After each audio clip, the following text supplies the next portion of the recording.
Nous venons de faire un point avec les services techniques à suite du violent orage qui s'est abattu sur la ville hier soir entre 8 et 9h30 environ, d'une violence qu'on n'a jamais connue de mémoire d'habitants.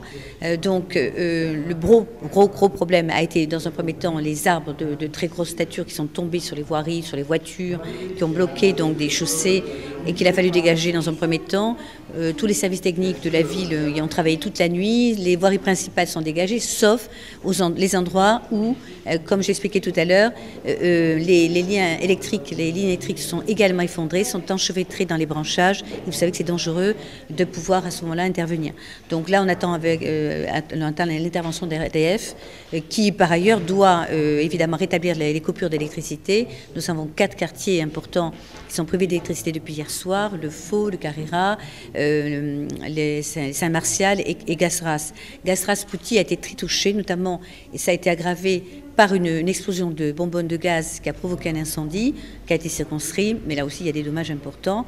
Alors les arbres ont fait des dégâts, bloqué les voiries, ont paralysé donc les secours, les pompiers, le SAMU. On vient d'apprendre qu'une personne qui avait une crise cardiaque n'a pas pu être secourue à temps, et je le déplore. Il y a hélas aussi une victime, une jeune ostéopathe de Montauban de 29 ans qui est décédée parce qu'un arbre s'est abattu sur sa voiture alors qu'elle roulait entre Montauban et Montbeton. Voilà pour les victimes corporelles graves. Aujourd'hui, on va faire un point avec les personnes isolées, les personnes âgées, avec mes services du pôle senior. On a décidé hier soir de fermer les écoles parce que, d'une part, on ne pouvait pas accéder à certaines d'entre elles, mais ensuite, je n'étais pas sûre que sur les 40 écoles, les lieux sont en bon état. Et d'ailleurs, aujourd'hui, nous sommes en train de faire l'inventaire des dégâts.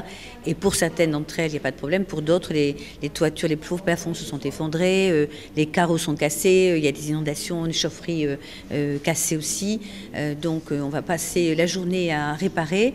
Et dans le courant de la journée, nous donnerons des informations pour savoir si on peut enfin faire la rentrée scolaire demain matin. Ce que j'espère évidemment pour les petits écoliers impatients et pour les parents. On a prévu quand même un système d'accueil pour les parents qui sont obligés de laisser leurs enfants au Ramirou. Sachez que les enfants seront accueillis toute la journée avec des repas bien sûr. Nous avons relogé des familles comme il se doit dans des hôtels. Il y avait 4 familles dont le toit s'est arraché dans des logements HLM de Tarn-et-Garonne Habitat Chambord.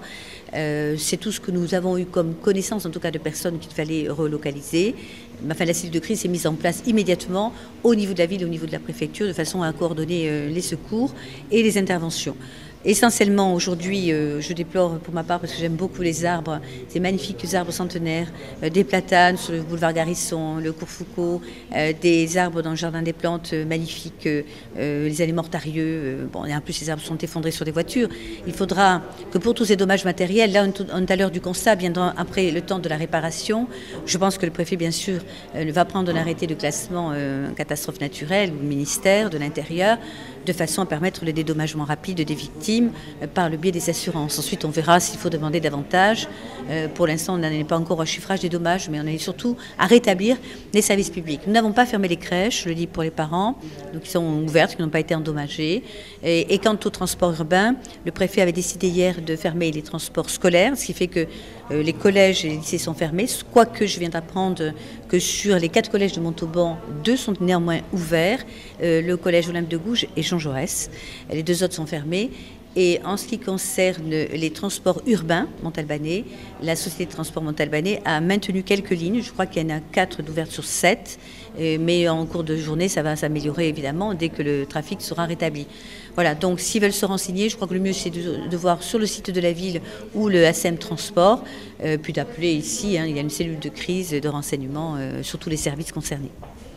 Voilà, je remercie aussi tous les bénévoles qui spontanément se sont proposés pour nous aider à nettoyer les branchages des épars de ci, de là, sur la ville. Et il y en a beaucoup, parce que pour l'instant, on tronçonne les arbres qui sont sur la chaussée, mais il y aura un gros travail de nettoyage. Donc, je remercie tous ces bénévoles et ces volontaires. Ils sont les bienvenus. Nous allons coordonner, bien sûr, ce nettoyage avec un encadrement des services techniques. Donc, faites-vous connaître auprès de la mairie et nous reprendrons contact avec vous dès que possible. Merci par avance.